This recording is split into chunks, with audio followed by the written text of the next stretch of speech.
At kasabay ng pagpasok ng bagong taon, iba't ibang programa ang inilunsad ng ilang kagawaran para mas makatulong pa sa kabuhayan at kinabukasan ng bawat Pilipino.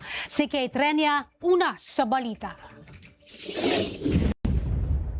Nagsimula na ang bagong taon na may magandang balita para sa mga pamilyang benepisyaryo ng Walang Gutom program ng Department of Social Welfare and Development.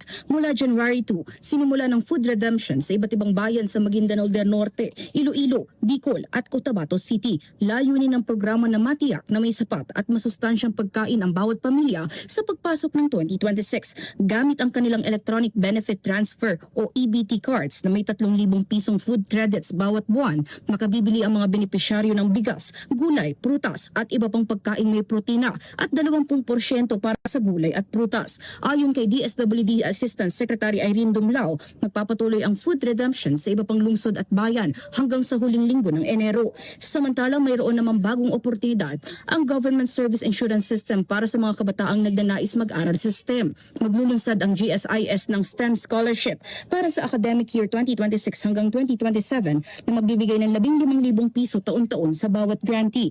Tatagal ang programa ng 4 na taon at makikinabang ang kabuuang 40,000 estudyante, kabilang ang mga anak ng PWDs, katutubo, solo parents at mga miyembro ng GSIS na may pinakamababang sahod o pensyon.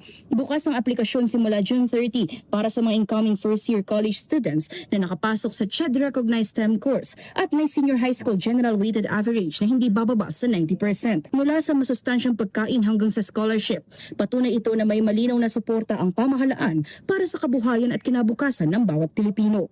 Nauuna sa mga balitang totoo at laging bago, Kate Rania, Alauna sa Balita, Congress TV.